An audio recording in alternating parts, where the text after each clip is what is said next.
everybody. Dr. Joe here in the house on this wonderful Wednesday evening. Hopefully it's nice wherever you are, and so on. So anyway, got a good session time tonight, and I thought I'll try and do something different. Let me just make sure I get the people on Instagram on. So let me go to Instagram first, and then we shall start. I think we're good to go on Instagram. So welcome everybody. On whether you're on Facebook, YouTube, or Instagram, and got another good session. So today I thought I'll try and do something, talk about struggle and really stop struggling and start winning. The reason why I thought I'll do this subject was that many investors start off with one property, maybe two properties, maybe three, and so forth. And after a while, it becomes kind of a bind because it's just like a rut. It's hard work. It's never easy, as we all know, but it's just difficult, sometimes challenging, and sometimes you wonder, is this what, am I doing the right thing? And it's just a headache for some. I've been through that myself. And but as time went by, I started putting systems in place, putting things in place where it became less of a struggle and more of this is what I need to do in order to achieve my financial independence goals and so forth. So I won't call it winning, but it's really transition from struggling to having certain things in place where it now becomes running a business. And because I think it's the goal for most of us, is to get financial independence through real estate investing. And it's a difficult journey. It's not easy. It takes time. But it's not just about buying properties. That's one thing I've learned. So that's the reason why today's subject is stop struggling and start winning. As usual, if you got some questions, please put them in the chat box. We're going to go to the Q&A, ask Dr. Joe in about 20-25 minutes. Anything to do real estate, any issues, challenges, problems you're facing, put them in there. I'll do what I can to give you my take based on 25, 30 years, 30, 35 years worth of experience. If you want to do a deep dive, you can always go to my website, www.joeasamoah.com. www.joeasamoah.com, and you can book a one-on-one with me where we can really, really go deep. And I had a good session again this week, and looking forward to a couple of sessions next week. So go to my website, www.joeasamoah.com, and press the button called Ask Dr. Joe. So again, today we're going to talk about stop struggling, start winning in the real estate arena. So why do so many real estate investors stay stuck, and how can you break through? For many real estate investors, the journey starts with hope and ambition. We're all excited. We watched, TV, gone to a session, gone to boot camp, whatever it is. There's hope and ambition about what we can accomplish through real estate. So we start on that journey, and everything seems to go okay. And then we start hitting walls of frustration and even stagnation after a few deals. It could be one deal, two deals, three deals, whatever it is. We're overcome with this is not working for me. And at least those thoughts come into your mind. And so we kind of find ourselves constantly in a state of reaction, either reacting to tenant issues, we're chasing mediocre properties because the market's tough, we're scrambling to get financing, or we're just simply burnt out because of the daily grind of managing our portfolio. Well, despite their best intentions, what it boils down to, we're essentially doing a job. We're running a job rather than building a wealth generating business. It looks like we're in a trudge. We're just replacing one job with another job, and really not building a business, especially a wealth generating business. Well, the truth is that in real estate, it's not just about luck or access to quote unquote secret deals. It's really about mastering the right mindset and implementing what I call repeatable systems. And we're going to talk about some of that a bit today, this implementing repeatable systems.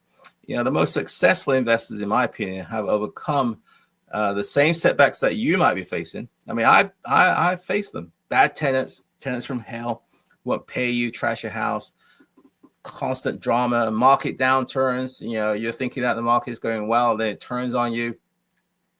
And financing challenges. You can't get financing from the lenders. They deny your loans.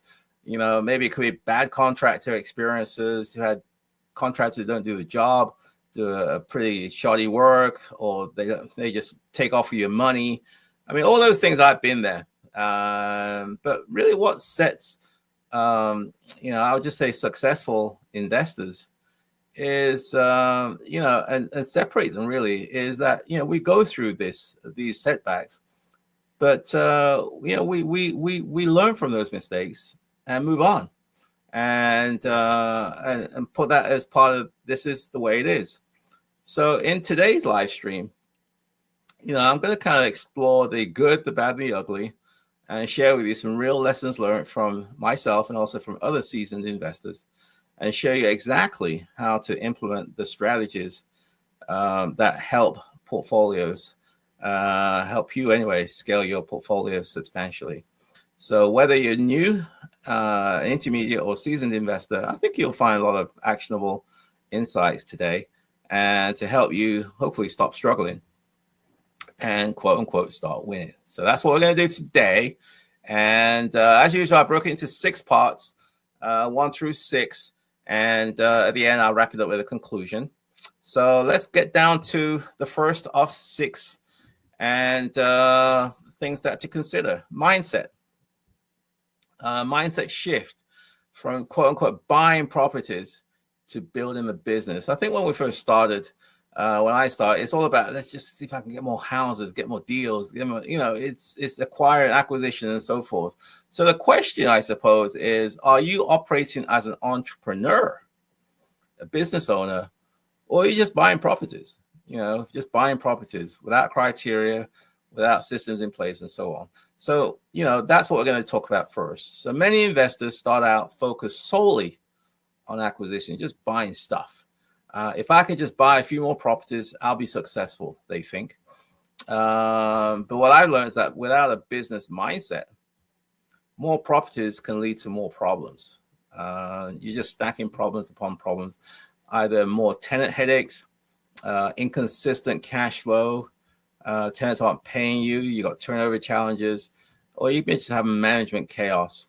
So the investors who thrive long-term really are the ones who treat their real estate as a business from day one. Treat their real estate as a business from day one. So what does that mean? This means thinking about processes. What do you do? Step 1, step 2, step 3. Systems. What do I mean by systems? Repeatability. Have certain things, systems for collecting rent, systems for, completing the renovation, systems for selecting a tenant, systems for having financing, systems for, screening tenants or properties or whatever it is. These things allows you to have sort of repeatability, where it's not just every time something happens, you got to figure out what to do. With systems, it creates, if this happens, you do this. If that happens, you do that. And so that's what I mean by repeatability. And so instead of reinventing the wheel with quote unquote every tenant turnover or maintenance request, you build a standard operating procedures, SOPs. And if this happens, you do that, and so forth. So you look at key metrics. I track metrics, things like occupancy level. Do you have any vacancies? Maintenance costs. Which properties are costing more money? Why? And return on equity, not just number of properties owned. So you have metrics. You document the metrics, and then you sort of revisit them. I try to do mine, sessions once a month, where we gather all the data from the business, whether it be from my bookkeeper and QuickBooks, or from spreadsheets or whatever it is. And then we look at each property, look at the tenant, are they paying, who's behind, how much, occupancy level, all those things we look at during our sessions once a month. That's what I do. So adopting the business owner mindset also requires thinking ahead. how will this portfolio support your life? Because that's really what you're trying to do. What will it look like, say, 5 years from now? Yeah, and how can I or you reduce your involvement on the day-to-day operations while improving results? How can you work on your business as opposed to in your business? These are the questions that lead to scalable success. Okay, so the first one we talked about was just having the mindset shift from just buying properties to really building a business. And that's what we're trying to do here, build a business that hopefully will generate income and cash flow so that we can pursue things that we want to do. So what are some of the action items associated with the mindset shift? Write a simple business plan for your portfolio. Identify things like goals, target markets, processes. Create, maybe a standard operating procedure for things like tenant screening, leasing, maintenance, etc. Track your portfolio level metrics monthly, cash flow, occupancy, turnover rates as well. So these are some of the action items you can do as part of mindset shift. So we're going to go to number 2, which is finding a better deals or finding better deals. Now, that's another thing is the quality of deals is really, really important. So the question is, are you buying the right deals or are you chasing marginal ones? Are you buying the right deals or just chasing marginal deals? When the market heats up, it's, deals are scarce because every Tom, Dick, and Harry is buying. It's very highly competitive. And, as a result of that, many investors lower their standards just to, quote unquote, stay active. There are pros and cons with this. Generally, it's negative. You don't just want to buy stuff. Veteran investors know that buying the wrong property is one of the most expensive mistakes you can make. A bad deal can tie up your capital. Yeah, sure can. It can drain your time. It can produce negative cash flow. It can, be difficult to get the kind of tenants that you're looking for. So you have a lot more turnover issues and so on if you just buy the wrong deal. So winning investors like you and I hopefully take a more disciplined approach to deal sourcing. We clearly define our buy box. What are we interested in? What neighborhoods, what price points, what property types? What's the ROI, return metrics that we are looking for? I know for me, I look for certain types of houses, certain price points, certain conditions, certain areas. It's got to have a basement. It's got to have this. It's got to have certain square foot. I mean, I know my buy box. And therefore, because I know what works for me. And as a result, I don't really waste a lot of time go look at stuff that doesn't meet my criteria. And I share that with real estate agents, wholesalers, and what I call deal finders. So we clearly define our buy box. And that's something that you may want to consider doing as well, is to define exactly what it is that you're looking for that makes sense given the business that you're trying to pursue. Also, we network with wholesalers, agents, and investors to find off-market opportunities. So hopefully we don't have to compete with every other buyer out there, And, also we underwrite deals. We don't just buy it. We do some kind of analysis, do some due diligence. You may want to, what I call, stress test your numbers instead of just crossing your fingers. Hopefully everything will be okay. What if we overran the renovation? What if the costs were higher? What if the rents, weren't what we wanted? What if we had turnover? I mean, we do kind of stress test and see exactly what would happen if these scenarios occur. And so, if it doesn't work, you just have to say, it's okay. No, I'm not buying it. And if it does work, then you want to go for it before somebody else takes it. So one of the most common lessons shared by experienced investors is that deals that you don't do are almost just as important as the ones that you do deal.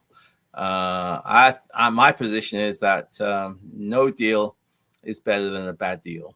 Bad deals are horrible. I mean, I remember some properties I bought and everything was done. I fixed it up. I just couldn't get tenants. It was in the wrong area, and the people that were interested, all I could see was drama and so on. So being patient, waiting for the right opportunities really can prevent future headaches. However, don't use that as an excuse not to do anything. The stars will never always align, and you will at some point need to pull the trigger. So what are some of the action items here for step number 2, which is finding better deals? Define your personal buy box, your criteria, and commit to only pursuing deals that fit that. Don't chase stuff that doesn't meet your criteria. Network with 3 deal sources if you can: agents, wholesalers, property managers, etc. People who can bring you deals, and you can share your buy box with them. Also, stress test every opportunity, every lead, every deal that you come across. What happens if the rents drop by 5%, 10%? What if vacancy increases from 5% to 10%, and so forth? And that's number 2, which is all about finding better deals. And number 3 I want to talk about was, I kind of alluded to earlier on, building operational systems. And this is really, really important. Fortunately, one of my previous, I'm a firm believer in systems and processes, and having the right organization of people that work with you. Fortunately, the company I was working with, I suppose IBM, we were big on that. I used to run a department or teams anyway. That's all we did. We went into different companies and we implemented systems and redid processes and organization before we put in their technology. So that's what I used to do. So I was very familiar with this, the importance of this. And I suppose the question is, are you running an efficient business, or are you constantly in firefighting mode? Okay, are you running an efficient business, or are you constantly in firefighting mode? I know what I used to be in. I'm not saying I'm 100% there, but I have a lot less fires, and so on. I know a lot of you do have fires because you reach out to me whenever the house is burning down, literally. Anyway, many struggling investors find themselves reacting to problems all day, just reacting to problems. Those problems include things like tenant problems, maintenance emergencies, unexpected vacancies. All these things are potential problems. So what separates winning investors is their focus on systems. They automate processes. They create checklists and delegate where possible, freeing their time, your time, my time, for things that will grow our business. So good systems include things that it really covers every aspect of your business operations. Things like leasing, screening tenants, automated marketing, standardized leases, agreements, onboarding your tenants, screening, selection, or this all part of the the leasing process, identifying a tenant for moving in the tenant to your property. Another thing you should have is systems for maintenance. Things do go wrong with properties. It is what it is. You're dealing with mechanical things. HVAC goes down, the hot water heater goes down, electrical doesn't work, and so on. So you got to have regular, you got to have systems to do that. As you know, I have home warranties on all my properties. I have a handyman and a maintenance guy, so that way, if a tenant calls me with an issue, I know exactly what I need to do. We'll also do regular inspections. I'm now doing inspections twice a year for every property. I don't do it. I have somebody that does it for me. It's a fantastic process. I got to have a session on that alone. Preferred contractors, preventative maintenance, getting into the summer season. So you may want to check your HVAC unit, make sure that it's working okay before it really, really gets hot and your tenant's calling you because it's not cooling. Rent collection, online portals with automated reminders, late fee enforcement. I'm really trying to push late fee enforcement. It's a way to discipline tenants. The result of all this is consistency and scalability. Consistency and scalability. You can manage 10, 20, 50 units without 10xing more stress. Okay, so you can grow without being stressed out. And if you have some of these systems which I talked about in place, you can also protect yourself from burnout and ensure that your portfolio supports not just consumes your time, but it also supports your lifestyle. So what are some of the action items associated with this? Implement a digital rent collection system. Depending on what app you're using, whether Appfolio, Buildia, Rent Ready, whatever, Avail. You can leverage technology, create a move-in, move-out checklist for tenants and property managers. In fact, one of my tenants just moved out this week. Probably one of my most challenging tenants, I would say. But she's gone, and yeah, that was an experience. Anyway, we'll talk about it another time. Identify and systemize your top 3 recurring property management tasks. Again, what are the things that you commonly do when you're managing your portfolio, and try to systemize some of those things. Okay, we're kind of midway through. We've done 3. We've got 3 down. I've got 3 more to go. So enter your questions in the chat box, and I'll be getting to those in about 10, 15 minutes. Anything to do with real estate investing, any challenges you're facing, any problems that you're experiencing, any difficulty, whether it be tenants, Section 8, contractors, finding deals, financing, it doesn't really matter. Just put them in there, and I'll try and get to them very, very shortly. And if you want to do a deep dive into your special or your personal situation, you can book a one-on-one with me at www.joeasamoah.com. That's www.joeasamoah.com, and you can press the button. It says Ask Dr. Joe. Ask Dr. Joe, and you can book a one-on-one with me. Okay, so let's get down to number 4. So 3 down, 3 to go. Financing. Financing strategies that scale. As you grow your business, you're going to need money. And so you want financing strategies that can grow with you. So the question is your financing, helping you grow, or is it limiting your potential? Finance is a big deal for a lot of people. You can't do real estate without financing. But a lot of people get scared because they don't have everything in place. But yeah, financing is critical, obviously, where many investors struggle. We rely too heavily on whether it be traditional financing, use your own personal capital, because at some point you will run out of money. And so therefore you do need to be able to access and tap into other forms of financing, whether it be hard money, private money, and non-traditional financing. There's a whole bunch of different things. But the idea is that you want to tap into some of those things. So successful investors, they master creative, flexible financing. They build relationships with portfolio lenders, credit unions, private lenders, and commercial banks. We use strategies like cash out refinancing, blanket loans, and lines of credit to recycle capital and fund new deals. I do the BRRRR, as you know, the BRRRR strategy. And one of the things there is to refinance, so that way you can recycle money from one project to another. But obviously you need money, and it's very, very important. But it's possible to do a lot of this stuff anyway. So we raise private money from investors who want passive returns, but lack real estate expertise. I know a lot of people are afraid of approaching people. But it's not as difficult as what people think it is. I'm not saying it's easy, but there's a lot of money out there that's just sitting around not doing anything.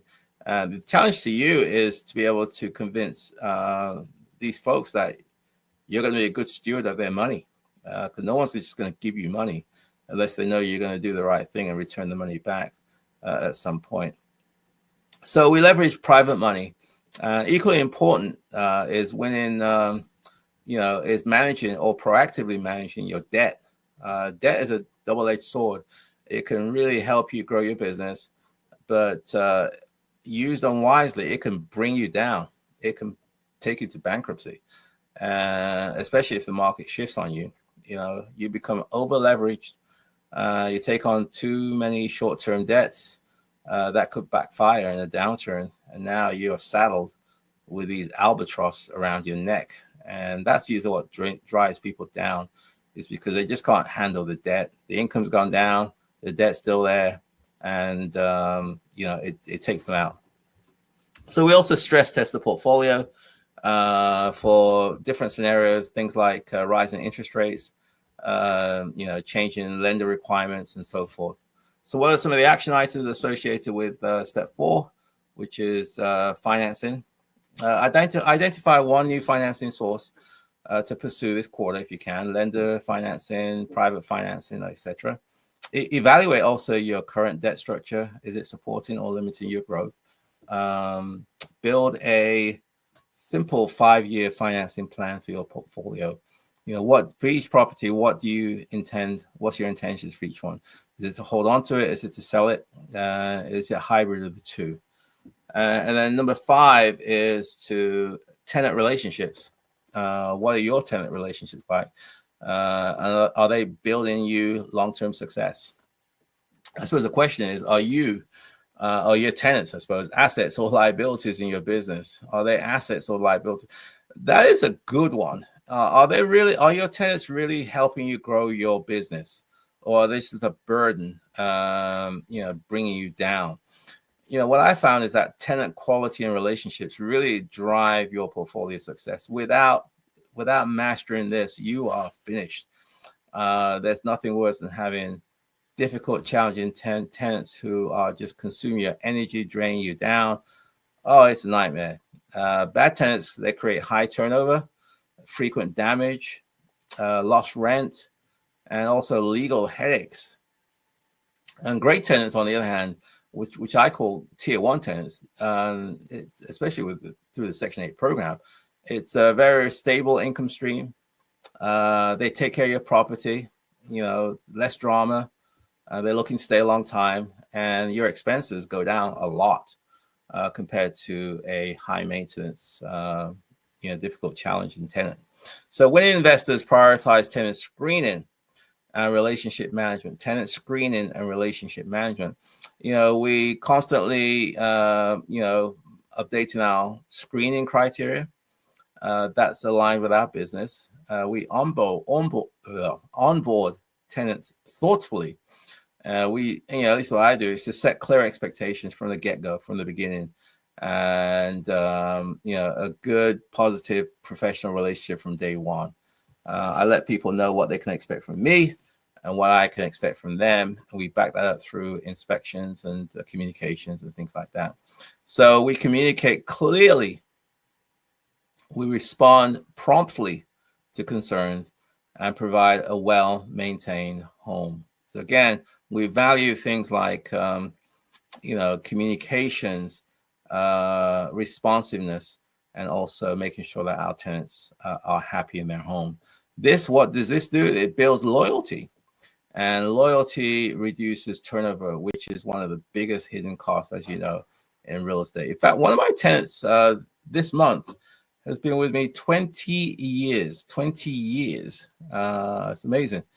My longest tenant is 28 years. I went to one of my tenants' houses, I think it was Monday, just to visit because her husband passed away. And we were just talking. She's been with me 10 years now, I think 11 years. And so it's possible to have good relationship with your tenants. And if they're happy, they stay a long time.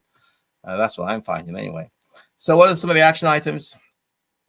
Refine and document your tenant screening criteria. Develop a formal onboarding process.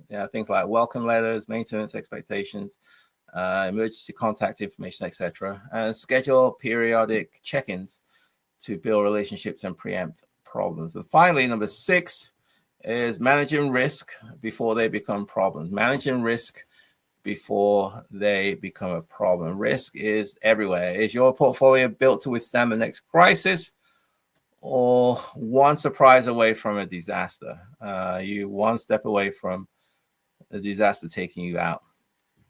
So real estate will always involve risk, as we all know. Everything involves risk. What are the risks? Include things like market downturns, unexpected repairs, legal challenges, high turnover. These are risks. Okay, struggling investors operate reactively. They always wait for problems to happen and then scramble to fix them. Whereas winning investors like you and I are proactive risk managers. We conduct regular property inspections and do preventative maintenance. We maintain adequate reserves to take us through a rainy day. or to cover unexpected vacancies or repairs. We stay current on changing regulations, what's going on in the marketplace. That could impact our business model. And also we stress test our portfolio regularly. What if rents drop by 5-10%? What if vacancies double by 5 to 10%? Do these sort of what if scenarios. And risk management, risk management isn't sexy. It's not, sexy, but it's what ensures long-term survival. Again, risk management isn't sexy, but it's what ensures your long-term survival. The investors who endure downturns and emerge stronger are really those who plan for them in advance. And then finally, in conclusion, I'll talk about that. Yeah. So are you ready to move from struggling to winning in your real estate business? Are you ready, based on what I said, to kind of transition from just a struggling investor to a winning investor for your real estate business? Well, here's the simple truth. Every successful investor, that you admire, including myself, at some point we faced the same obstacles that you're navigating right now. There's nothing that we haven't faced. It hasn't been an easy journey. It's been a very difficult journey. Things like bad deals, difficult tenants, financing frustrations, burnout. Well, we've gone through all of that. So what made the difference, though, was that, we're willing to learn. I'm always learning. We're always looking to adapt because, the horizon is always changing. And we build systems that support scalable success. So, we're on, at least I can talk for myself. I'm always looking to learn. That's why I do these Wealth Wednesdays every week. So I'm always learning. I take time to put this stuff together. And as I do it, I'm learning. I'm always looking to learn. I adapt. The market's always changing. I need to adapt accordingly. And I'm always building systems that allows me to grow and scale my business. So, essentially we've talked about what you have now is a roadmap to do the same. You can shift your mindset to a business owner, not just a property collector. You can source and underwrite better deals. You can systemize your operations to run more efficiently. You can use financing strategies that support growth. You can build strong, lasting tenant relationships. And also you can proactively manage risk to protect your future. So remember, a real estate success is not about just doing everything, perfectly at the first time round. It's about building a resilient, repeatable, and intentional business, one step at a time. One step at a time. Rome wasn't built in a day, as they say. It takes time, and so on. So that's pretty much the it's now 7:35. The content for today, the education part. So we're going to go to the Q&A. But if you got some questions, please put them in the chat box, and I'll definitely try to get to them shortly. If you want to shoot me an email, you can reach me at joe@joeasamoah.com. That's joe@joeasamoah.com. And if you want to book a one-on-one with me, where we can do a deep dive into any real estate related issue that you're facing, challenging problems that you're facing, please book a one-on-one with me. And that, my friends, is it. So we're going to go to Q&A. And let's see what we have today. We have greetings from Phoenix. Thank you, Dr. Joe. Yes, you're welcome, Dautu. Dautu is a regular. He's always on. Thanks, Dautu, for supporting me. Nesta Can. The more I tune in every week, the more I want to set up a deep dive with you. Okay. The more I tune in every week, the more I want to set up a deep dive in. Well, the question is, why haven't you? Let's have a look. What do you say? You say, I went to the website. I couldn't find the price to do the one-on-one. How much does it cost? Okay. It's $175 for 1 hour. And most of the sessions go on longer than that. Typically what you do is that you go to the website, press the link, and you book a session, 1 hour. It's $175. It's very, very reasonable for the value that you're going to get. And you give me an idea what the issue is. A couple of sentences. That way I can prepare myself. And then when the time comes, we do a one-on-one on Zoom. We do a deep dive into the problem that you're facing and the reason why you're calling me. My goal is to, make these sessions extremely successful. And that's a question I ask right from the get-go: is what would be considered a success for this meeting, and then I use that as a guide to kind of discuss the topic at hand. And I've done a lot of these things, and every single one of them has exceeded people's expectation. Every single one. They're really, really good sessions. So if you're Nestor, if you're considering it, I definitely, it's $175. It's not free, but the people who've decided to make that investment have found, every single one of them has found it to be worth at least 2 or 3, 4 times that. So I definitely recommend that you may want to consider booking a one-on-one with me.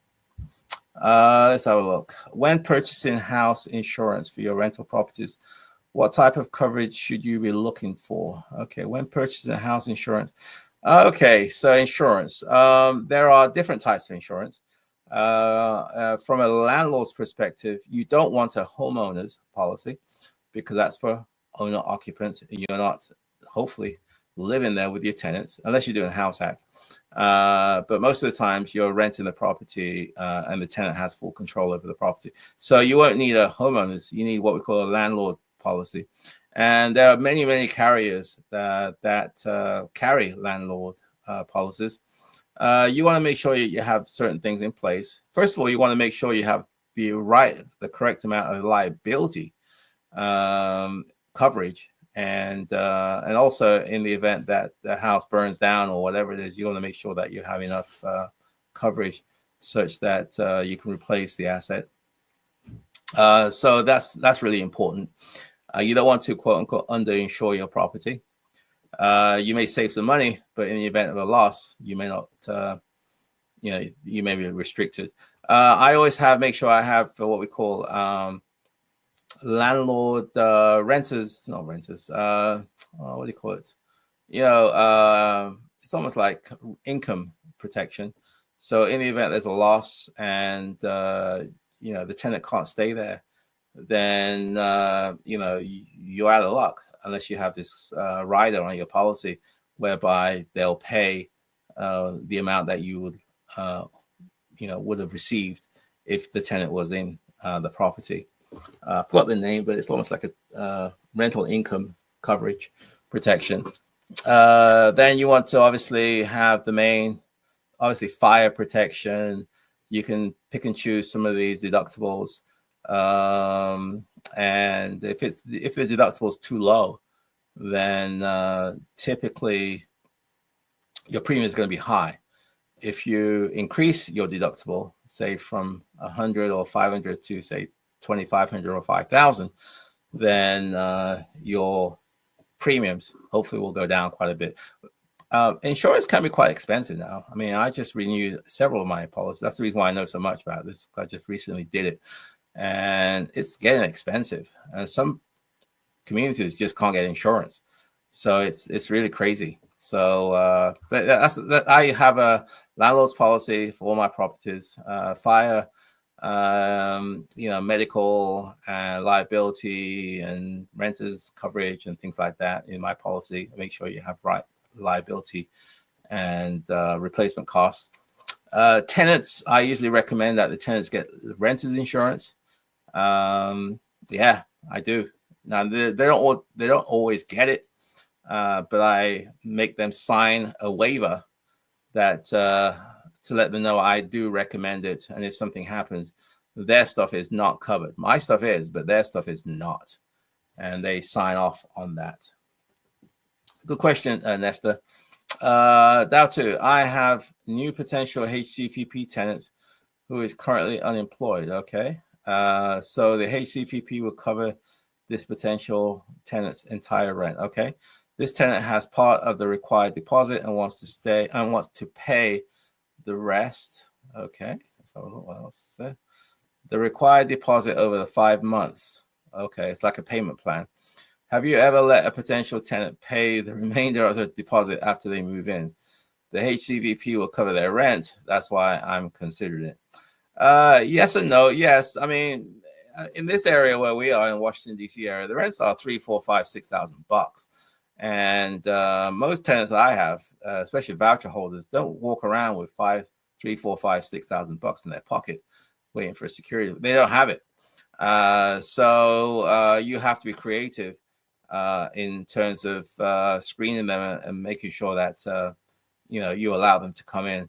So what you may want to consider now too, there could be some organizations in your area. There's quite a few here that do assist with security deposit payments.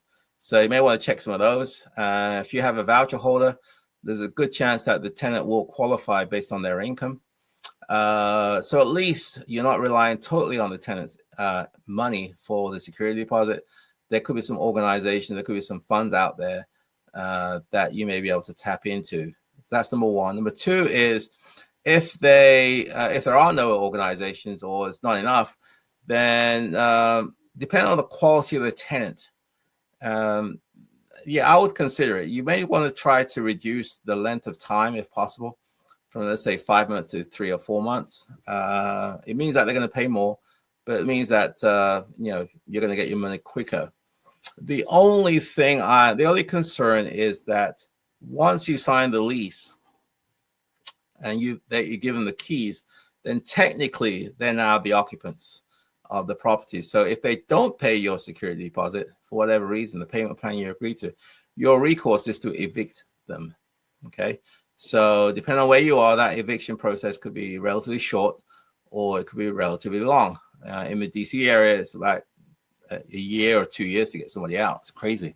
So I think it's on a case-by-case scenario down to whether you let them move in. I think that if you screen well and you speak to the landlord, you do the home visits, you check them out thoroughly, background searches and so forth, and you feel that this person is a good character and they just, unfortunately don't have all the money, then I'm open to, having a payment plan, because the quality of the tenant, I think, is really, really important. If you can get a good tenant and you can work with them, I definitely would go for it. If it's a marginal tenant and you don't get the warm and fuzzies, you don't feel like this person is going to do the right thing, I'll be leery.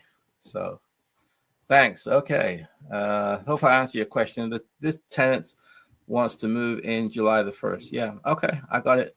So as I said before, it depends. If you feel good about the tenant, you've done your screening and you've sat down to check them out, you've been to their home, you've done background searches, you've contacted the current previous landlords. If everything checks in, then it may be okay. You just set up a payment plan with the tenant and hopefully they will adhere to it. If they don't, then your recourse is to evict them. Or there could be some organizations locally that may be able to provide some security deposit assistance. Okay, so to book a one-on-one with me, Dr. Joe, go to joeasimo.com. I didn't put that down. Who did that? To book a one-on-one. Okay, I didn't do that. Okay, so this tenant wants to do that. Okay, so question is this is from Joel Cool. Is it better to purchase a multifamily home that is rented out to a voucher recipient, or is it better to find those yourself? So I think the question is it better to buy a property that's, already occupied, either somebody else did the screening, or is it best that you find your own? It depends. If the tenants are in there already, then you have to assume that lease when you take over it. So I just like to screen my own tenants. I because a lot of people don't take tenant screening as seriously that I do.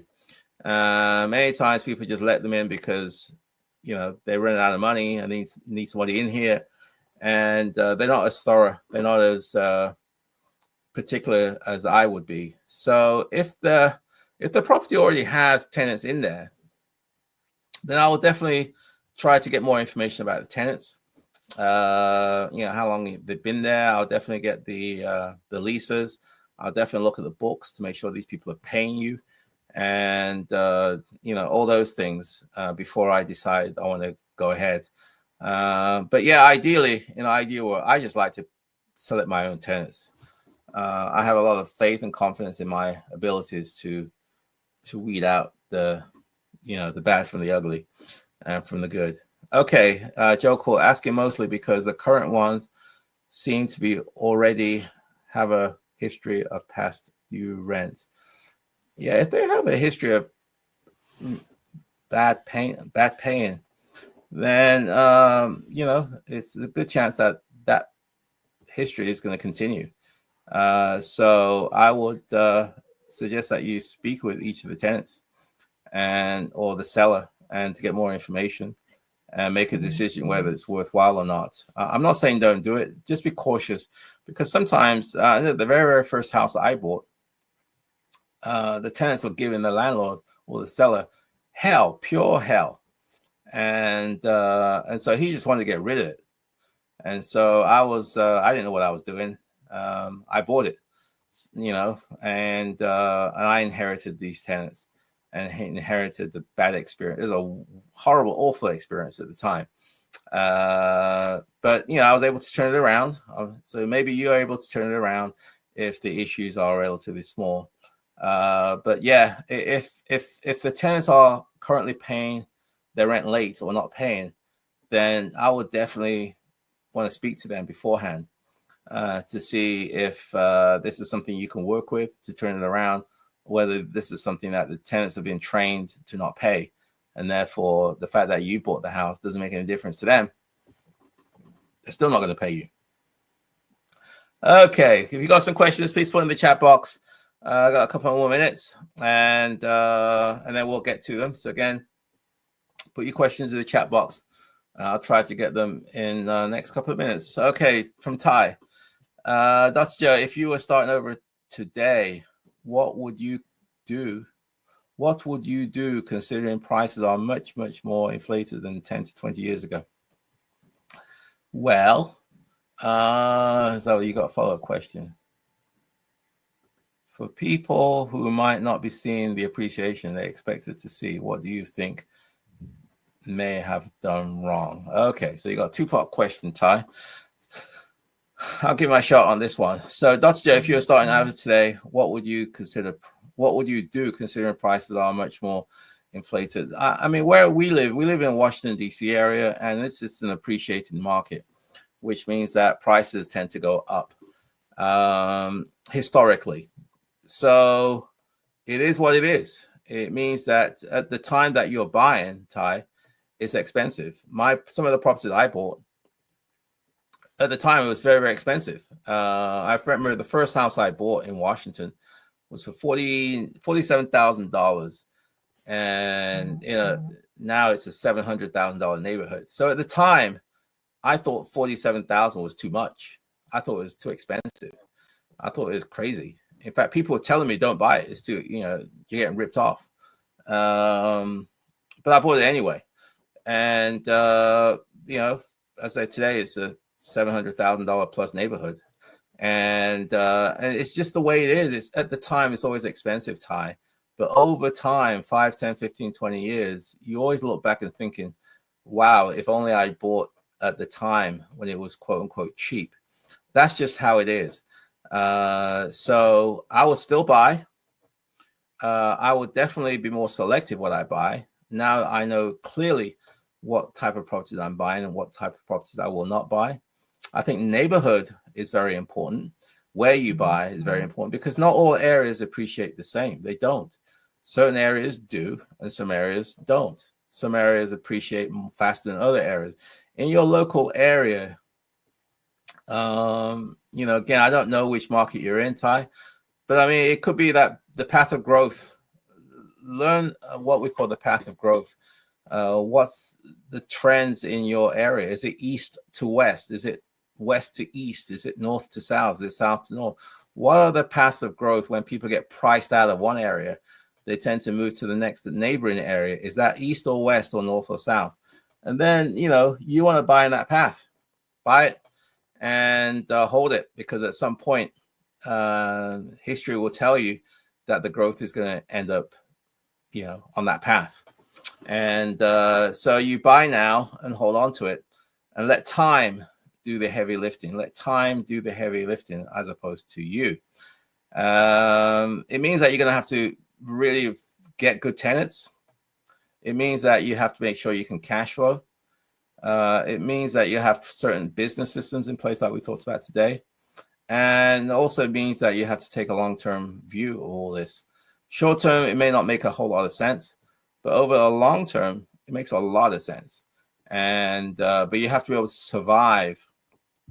And that's where the system, the processes, and organizational skills and marketing skills come into play. Hopefully that helps, Ty. So the second part of your question is for people who might not be seeing the appreciation they expected to see. What do you think may have gone wrong? Nothing may have gone wrong. Maybe it's just you're in an area where it doesn't appreciate. Not all areas appreciate. Some areas are cash flow centric, whereby the rents are low. The acquisition prices are low relative to the rents, and therefore you make quite a bit of cash flow. So you could be one of those places where you just don't get the appreciation. You buy something for 100,000 today, 5, 10, 15, 20 years from now, it's still worth 100,000. It just doesn't appreciate. So I tend to buy in appreciation areas because the real money, in my opinion, is not the $100, $50 that you make every month through cash flow. The real money is by buying this asset today, holding on for 5, 10, 15, 20 years, and let the appreciation work in your favor, and then you can sell then. So to me, buying the appreciating areas is always better. If you can buy in the best area you can afford, it's even better. So there's lots of reasons why things don't appreciate. What could have gone wrong, Ty? I don't know your specific market, but it could be maybe the economy just tanked or sour, because real estate is very tied into the strength of the local economy. So there could be lots of reasons. It could be maybe bad management. It could be market cycles. But all I do know is that over time, in most markets anyway, properties tend to appreciate in value, and but some parts appreciate faster than others, and that's where I would suggest that you may want to consider buying in those areas as well. My friends, is about 5 minutes to 8. I'm going to wrap it up. So again, we had a good session, I think, and hopefully today's session was enlightening. Hopefully I was able to share with you quality information about struggle and winning the real estate game, and putting systems and people and technology and in place. So my friends, again, if you want to let's have a look here. If you want to shoot me an email, you can shoot me an email at joe@joeasamoah.com. And if you want to book a one-on-one with me, you can go to my website, joeasamoah.com, and you can book a one-on-one with Dr. Joe, $175 for an hour. And but most of the times we tend to go over an hour, and every single one I've done, people have been extremely satisfied with the results. So that's good. So Katie, hey Katie, thank you, Dr. Joe. You're welcome. And Ty wraps it up. Thank you for your insights, Dr. Joe. Very helpful. Okay, my friends, it is now just about 8 o'clock. I'll see you next Wednesday at 7 p.m. and with another session on Wealth Wednesday. So I'll see you then. Have yourself a wonderful evening and take care. Bye for now.